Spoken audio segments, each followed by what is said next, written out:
All right, it is so great on the Together Show. We are all about bringing people together of all walks of life to come and talk about their points of view and what they're trying to do to make this world a better place. Today, we are joined by international superstar, by award-winning actor, by award-winning advocate for hope and change, who has been in TV shows and movies around the world in China, Japan, Korea, Taiwan, the US. He has done it all. He's been in everything from films like Little Lucky and Truth or Dare to TV shows like Rock and Road. He is and movies that have been seen in all these countries. Some are just in China, some are in Taiwan, some are in the US. And it's so great to have a perspective from someone who has been around the world entertaining and who now is bringing us together something that is all about hope and about positivity with your new song that's going to be released. So I just can't wait to dive in on this conversation. And thank you for being here on the Together Show, where we emphasize bringing everyone together despite your points of view, because we want all points of view to matter on our show. Well, thank you again, Aaron, for having me here, and that's a very, very flattering introduction. And um, I just, I really, really want to do everything through entertainment to spread the love, the hope, just to get the unity together because we really wanted to fight this virus together. You know, there's so many of us want to do that and have building a better community. And so, thank you so much for having this platform for us to be a part of. No, it's awesome. That's what we're doing to keep growing this message, and that's why I always say that we're part of the Logic Party, which Yeah. is uh, not left, not right, not conservative, not Democrat, but all logic. And hope definitely falls into the concept of logic. And I guess I'll ask you that first because I want to go back in time a little, but I want to ask you that first. So, this concept of a logic party, of this idea that we just come at things with logic and hope uh, and the possibility for progress for the future by thinking of things logically. What do you think of that concept? I love it. I love it because even for actors or musicians, like for example, Mozart, music follows in logic, right? Like is do mi so mi do mi re fa so do. Like so we just Oh, embellish it. interesting. So it's almost like a mathematical problem, and we solve it. We have dissonance, we have resolutions and dynamics. And for acting, it's the same thing. We have definitely dynamics, right? Different emotions from the beginning of searching for your soul to disparity, to growth, to love, to complexity, to lost again, and resolution. So I love logic in terms of the artist world, and I think I truly believe in that in the normal world as well. That's a great point. So I want to go back in time a Okay. little, just to for the people that don't know about your life. And some of your biggest work has been in overseas, has been in China, has been in Taiwan. So there's some of the people here in the US don't know about some of your work, and then the people listening in other parts are watching and other parts know about this work. But I want to know what made you decide at an early age that you wanted to be that you knew you were an artist, that you knew you were an artist and you wanted to bring your art to many countries. Well, it's so funny. I actually had this conversation with my father about 3 weeks ago. Huh. So the song was the pre-release song, which is the rough cut of it, was went semi-viral in China because the Tom Hanks of TV of China wanted to help the society as well. So we came up with a music video and just spread that over there before it was released and before it was mixed and mastered and stuff. And it also went on the news in Taiwan because my parents are all in my family are all in the medical field. And um, I remember that growing up, they always wanted me to become a doctor to help more people, help lives. And I saw them work really, really hard. And they definitely saved a lot of lives. But I realized one thing at a very young age, around like 10 or 13. Um, I wrote a letter saying that I want to help more people, not just one by one. And I realized that the social media and the entertainment platform is actually a platform that you can inspire, you can spread messages, and that's like the biggest prevention. That's actually a bigger prevention than the mask itself. If we can actually not brainwash, but like persuade people to be wearing masks, for example, or to be staying at home, or to be Yeah. some good for the community, that's like a positive energy, proactive positive energy that people are already doing. So that's what I've always wanted to do. And I remember when this song came out in the news in Taiwan, my father gave me a call like, "I'm so proud of you because this is Hmm. what you've always wanted to do." And he was reading that letter to me, and I was like, "This is what I want to do with every project I book or be a part of," because I feel like with greater power is greater responsibility. And I don't have that power right now, but I would love to be able to have that access to help more people. So, And that's it sounds like what you as you've been building your career and continue to be in different uh, films and TV that people see on in different places, you're able to use that platform to spread this positivity and this hope, which is really beautiful. It's like my grandfather, who escaped Nazi Germany, is an inspiration to me because he got out of a place where people were being killed for being Jewish mhm. to uh, make a difference, and he did as a rabbi and as a person who promoted everyone coming together. And so I'm not that, but I'm using this platform to bring people like your voices to the mainstream so that we can all hear these voices and hear the idea that you're not using the medical field, you're using art as your way to make a difference. And I'm just curious because I know there's a lot of pushback against artists when we try to do things because they're not as like by the book as becoming a doctor where you go to medical school then you become a doctor. Was there pushback in your family when didn't want to be a doctor? Big time, big time. Because I've always been really creative and medical, I guess, because all my family members are medical. They're like, "We can hook you up with this, we can hook you with that." But it was like it just came to like inspiration. Now I really want to help in a bigger or more mass production or scale. And yeah, it was hard. It was really, really hard because I went to a really cool school called TAS, Taipei American School, where like I remember I missed one question on the SAT 2 math, and I was like bottom 30% in the school. You know, Really? yeah, it was just a very like vigorous environment growing up, and so they expected a lot from me. So yeah, it was hard, but it was always a love and a passion that will never stop. It's like one of those things that if you fall in love with someone, or you fall in love with something that there's no logic to. I mean, I love logic, but this is the passion that's like, and it is logical too when it comes to because it's coming from a place that is bigger and like this is more important than anything else in my life right now. So You know what's cool about you saying that?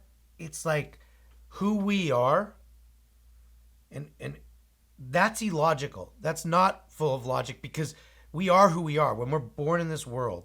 And this is part of what's going on in society right now. We're born in this world. We just are who we are. We're like I was born, this is Aaron. You were born, that's Simon. This is inherently how our brains work, who we are, what we are meant to bring to society. And it's why I think the change going on now, I hope, with everything from Black Lives Matter to just in general to racial justice and reform is so important because we just are who we are. That's illogical. It's just we are. It's also logical. We just are. mhm. But then a step above that, with the illogical way that we are who we are, let's bring logic to the table and actually use our talents to help progress society. Yeah, So it's like illogically logical. yeah, so deep, man. That was meta. That was like crazy meta. That was like I didn't even know I could go that meta. Yeah. So when you decided that to take that jump to say like, look, family, I'm going to be doing this. Was it a struggle to because as you're waiting to get your first gigs, Oh was yeah. there a struggle to get there to say like this is actually working? Honestly, deep down inside, and I'm sure this is for a lot of Asian Americans as well, growing up in a very strict, environment, just like study, study. better grades, better grade. If you're not top of the class, oh, something's gonna happen. Right. So, yeah, definitely. Even till now, I feel like there's still part of that in my blood, and I'm trying to, clean that up, scrape that Huh. up, the expectation of perfection. But yeah, like definitely. And it was hard because there's no one to help you, no one to guide you in the family, at least. Like if I Huh. ask them about like, oh, so I'm stuck in this, business sense of the entertainment or this and that. They're like, well, go to school, study your medical degree, like that's their solution, or read a good book. I was like, it's just hard. But I'm very fortunate to have like good mentors, and friends, and like just good people in the community that really helped me along the way and guided me. I mean, I could be so much better. There's so much room for me to improve and get better and to learn. And I'm looking definitely for the next opportunity to learn from great people. But I'm very thankful that there's definitely been good people around the path, and I'm just doing my best every day, man. Yeah, and that's all you can ask for. And I mean, to be honest, is I went to New York NYU Film School, the Tisch Film and Acting School, and it's considered one of the top schools. And to be honest, you know where I've learned the most? It was definitely not at school. It was just with it was through people. It was through other people and working, having the fortune of working with some acclaimed actors, some Oscar winners, and and filmmakers who had done different various talented acclaimed movies. That's where I learned. That's where I learned how to do what I do, and it sounds like that's where you're learning how to do what you do. Is just keep getting better. I say we want to keep getting better by the people that are better than us. Hmm. Definitely. And so, having how do you see? Because we're going to get into a little bit about what's happening right now, from some of the racism to the hope that you're bringing, and the coronavirus and such. But a question I have for you is, how do you see a difference when you're doing a film in Taiwan or in China versus the work you're doing in the U.S.? Where do you see a cultural difference, or does the art form take on a very similar trajectory?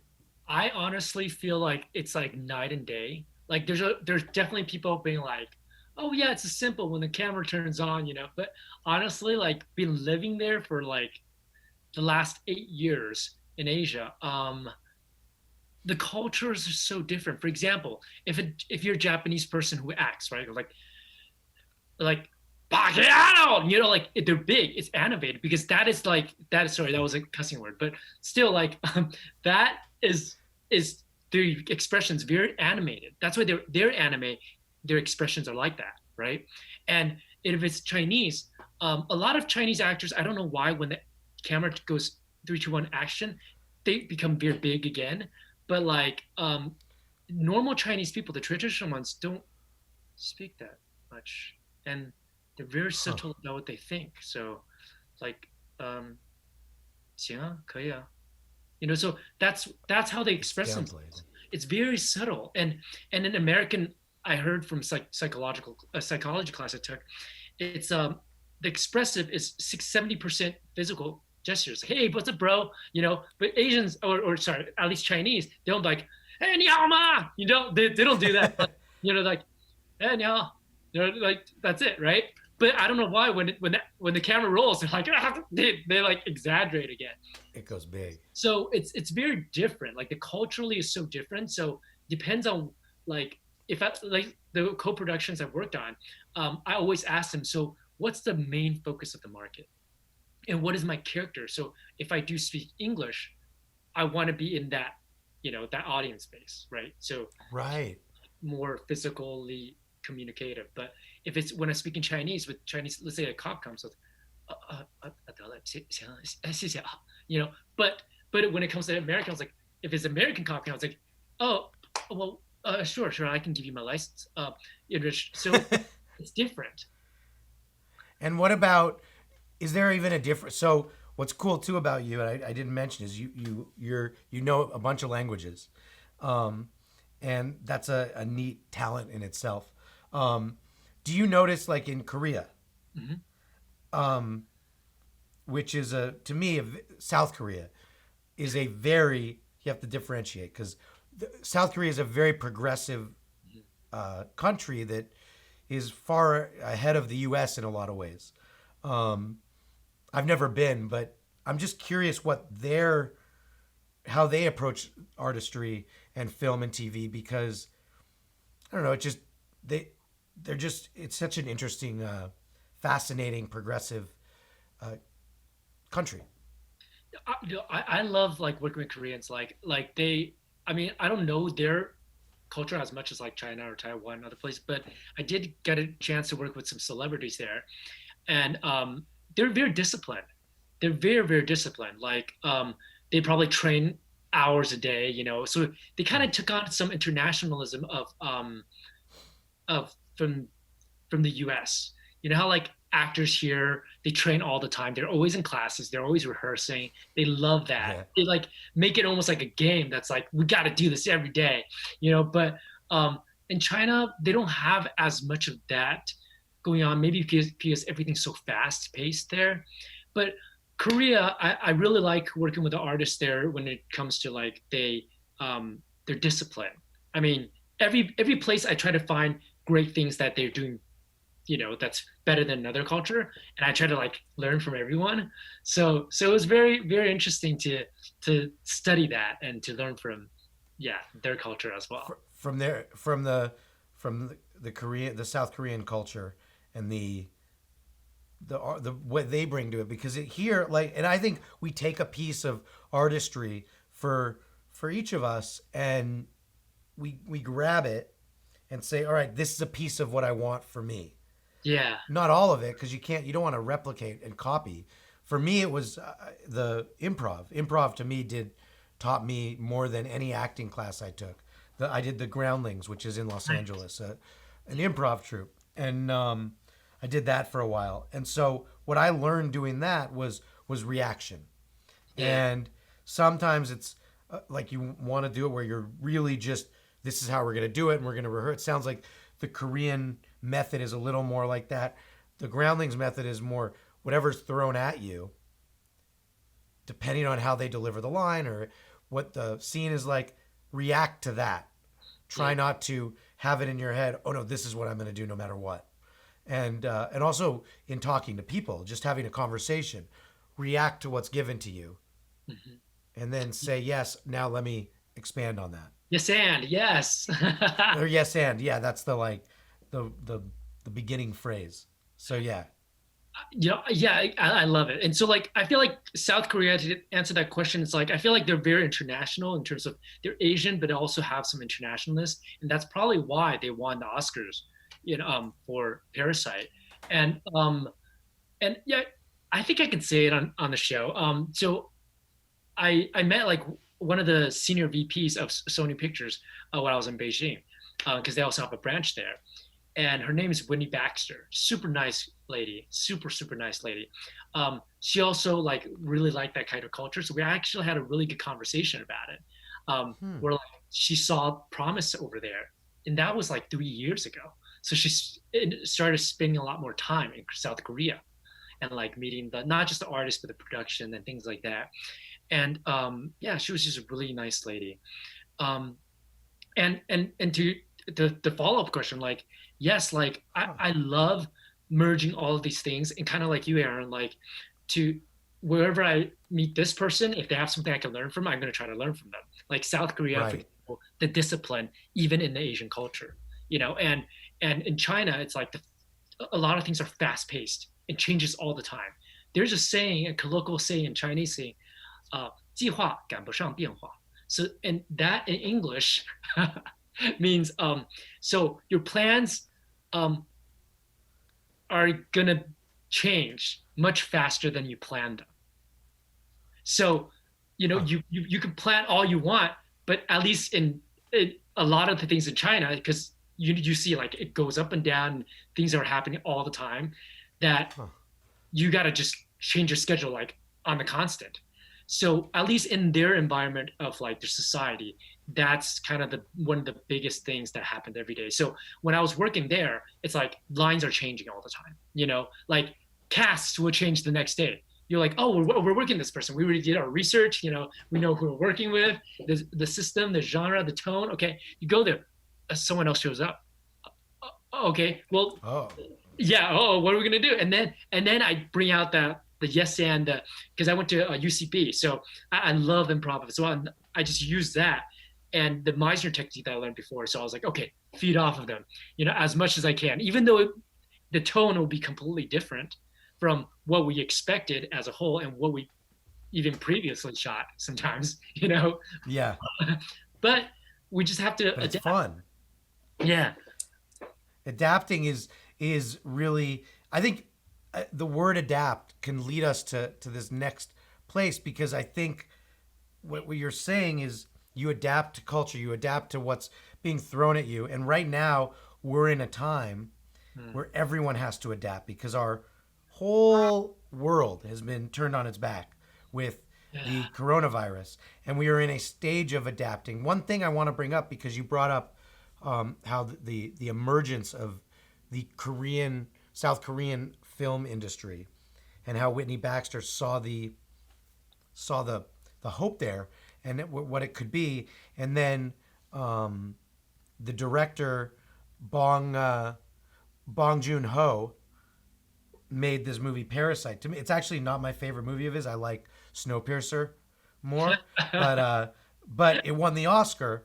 And so what's been weird to me about, and I really want to know your thoughts, is I felt like this emergence, because I think that the that Asian artists have been neglected in our culture, but there's been this, especially through Korea, between the Korean music, K-pop, BTS, and then the film like Parasite winning the Oscar. Uh, there's just been this emergence of Asian culture into American society, which is beautiful. Now things were going up. Now we have this coronavirus, literally a month after uh, Parasite wins the Oscar in Korea. We have this coronavirus, and uh, of late, President Trump has been calling it the Kung flu, which I want to know your reaction, because I'm white, I'm not Asian, and uh, my opinion is just that that's backwards. But I really want to hear from you what you think of that, this progress, and then what that term It means to you. sucks. It really, really sucks because it's almost like we finally have a chance. At least for as an Asian American, I felt like we finally have a chance of voice. Almost like the Civil War, but it's a peaceful Civil War. For us finally, and yeah, that's because he's like the leader. You know what I mean? So it was like, I was like, why would you do that? Like we don't Yeah. talk about bad people about because in America it's supposed to be about equality, right? It's the United States. It's not the one state or I don't know, The So divided states. yeah, It's the not the divided, divided states. and that's also one of the reasons why I was so heartbroken, throughout this time, and I had to write that song. Like it was one of those moments where like I was on the phone with medical people, like for my family members and stuff like that, and I didn't know, when you're really upset, you don't notice Yeah. that you're tearing until it happened later. It's one of Yeah. those moments, and it's just like I'm like talking. I was like, I'm so worried, but it like tears. I was just like, I hear drops, and then like I was like, wow, um, I have to do something, and I don't know what I can do. Like I'm not like a super rich or powerful man. I'm an average Joe. I just moved back to my hometown, and like I'm just trying to do something to help someone. So Because what yeah, does that feel to hear that? Like this progress was happening, and then you hear the China flu or the Kung flu. Like, it's I devastating. mean, It's devastating. It's because it's so sad because it's like I mean I'm not a very political person, but like from this medical field because my family's all in medical field and things, and I learned the knowledge at an early stage, even before other people. So I know that, how to protect yourselves, like wearing masks, washing your hands. You have to wash over a certain amount of seconds because, it's like you're not, even if you put soap on it, it's not going to die right away. So it's like you need to put it a certain amount of seconds, how to social distance, and things you have to be aware of. Yeah, and that's why Taiwan did so well, because they spread this information at a very early stage. And so I knew that very early on. And so I know a lot of family members, my friends in Canada and the US, like wearing masks, being punched because they were being, wearing masks. It's just like it really saddens us. Like what can we do? Like I want to set a good example, and I also want to help you, but instead of helping someone, you get punched in the face. It's like That's you're awful. lost sometimes. Another, like, all of this stuff is getting politicized when to me it's, again, it's logic. It's just common sense that do what the medical professionals say to do. And so when you hear that they're saying, and in Taiwan that what worked, and you hear that some of the leaders in our country are saying don't wear masks, that's makes you weak, or, and again, blaming it, giving it this, to me, a very racist name, kung flu. uh, what do you say to the people who are buying into that rhetoric? I wish they just, you know, I don't know, YouTube some like medical like advices and stuff like that, because I mean, like I don't think anyone's 100% correct, including myself at all.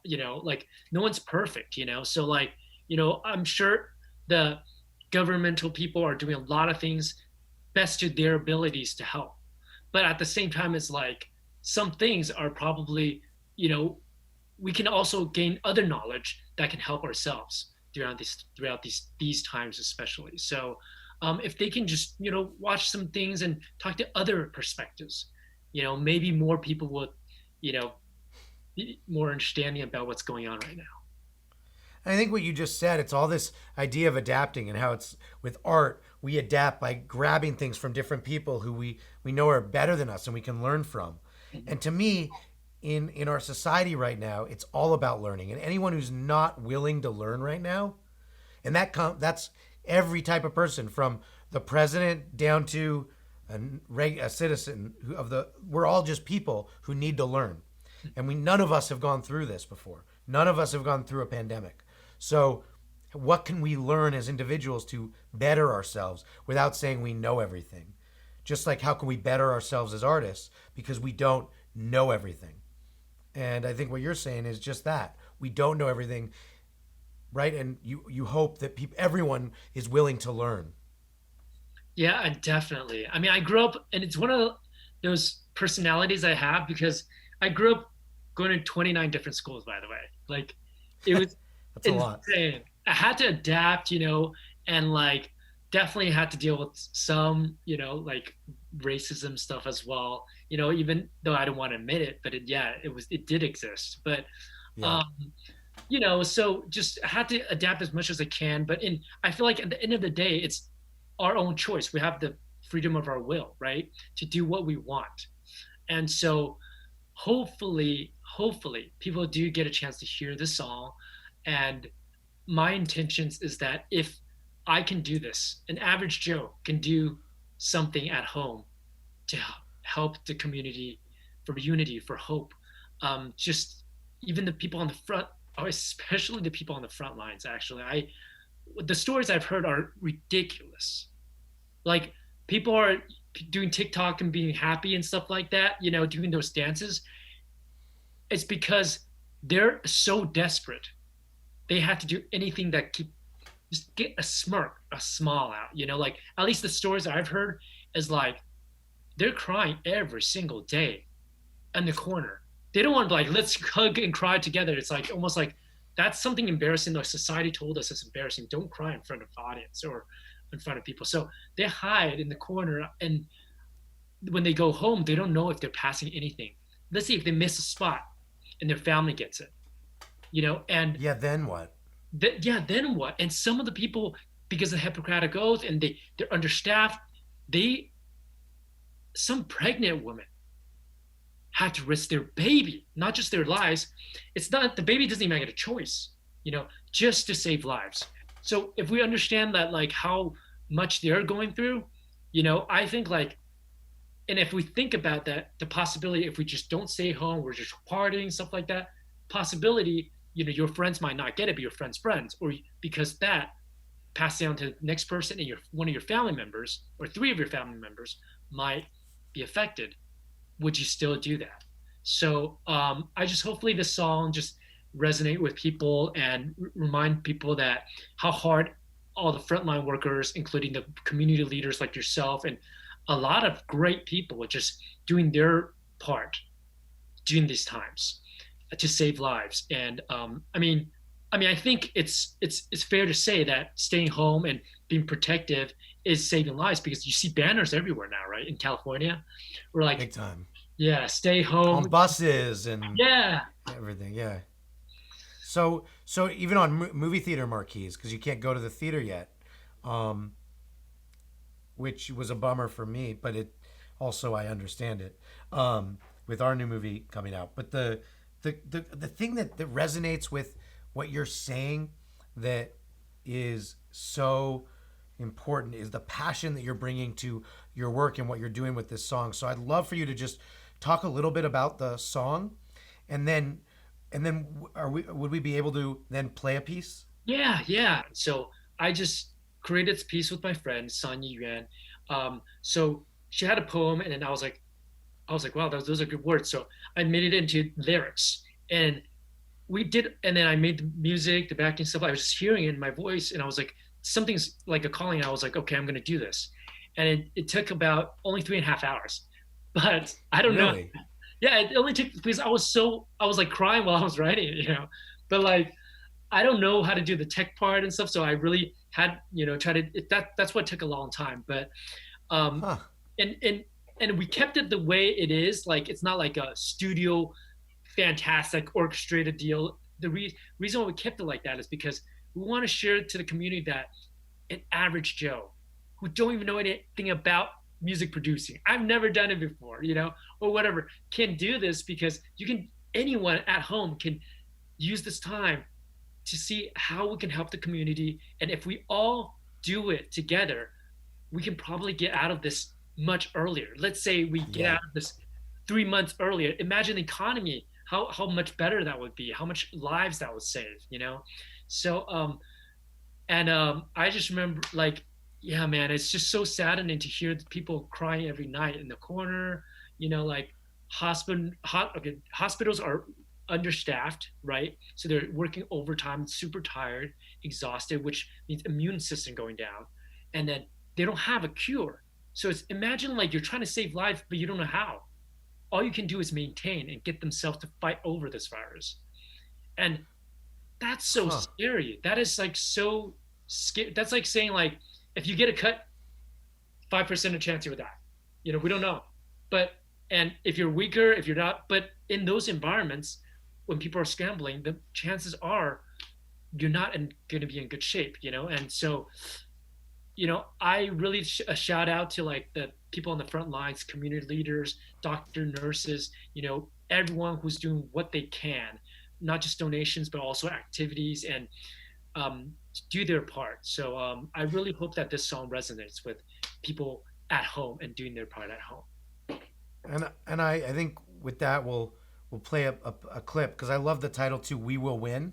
Mhm. And right now I feel like, with the divisiveness in our country, it feels like it's just all being politicized. Wear a mask, don't wear a mask. It's just insane to me. But what you're saying is just so true. It's again, it's the logic party. It's using these facts to to guide us, so we can actually get over this quicker, and we will win, and we can beat this together as people. The people on the streets, the people who are fighting for justice, who want to see a better America. We will win, and we will do this together. And so, with that, let's hear a bit of the song. This is for the people, for our heroes, doctor, nurses fighting this war. This is for the people who swore an oath to save our lives through the hardest nights. We will win, we will win. The sun will shine after the rain. We will win, we will win. We'll stand up and rise together again. Dude, that was awesome. That was great to get to hear your work and to just I feel the passion in the song, and I really actually wish more people in this country and in China and in everywhere can hear this, because this is about coming together. This is about us coming together to win, not to win, like one side or something. No, this is to win for our livelihoods and for our health Yeah, for your and families. for your families. And I thank you for bringing your artistry and your work into this moment with this song and this video, because I think I say if you can change a couple lives, you've done your job. And so if we can get a few people to see this and be like, one, don't be racist, simple. Two, protect your friends and family by listening to the medical and health professionals. And three, if you aren't quite sure, go to YouTube and look up like what a doctor like Anthony Fauci, for example, Dr. Fauci is saying to do, who's helped make the AIDS pandemic go away. So yeah, he probably knows what he's doing. You listen to these people, we will win. We will win. Yeah, we've gone through worse, man. World War I, World War II. This is actually not that hard if we just stick together and do it. If we stick together and unite and not divide. Yeah. And so, Simon, this has been a pleasure to just learn more about your life and your career and your ups and downs and adapting. I think a big takeaway is that we all need to adapt and not be just set in our ways, but listen, hear, learn, and adapt in our careers, in our lives, and with our health.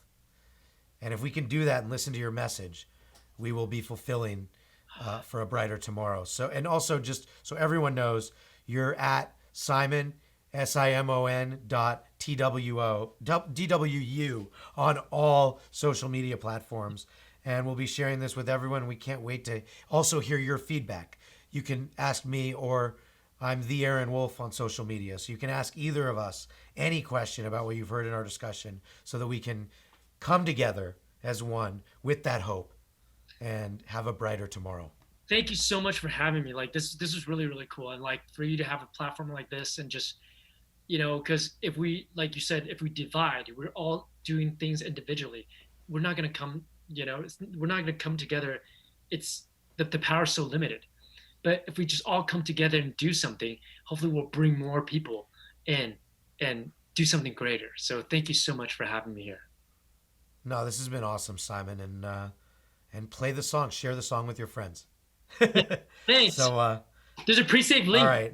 There's a pre-saved link if you guys want to save it and then follow it. So it can, when it comes out, it can just be played. Hopefully it'll play the hospitals and people will get more like energetic while helping other people. And and remind you to stay home. Stay home and we will win. Yeah, we will win. Thanks, Aaron. All right, thanks, Simon.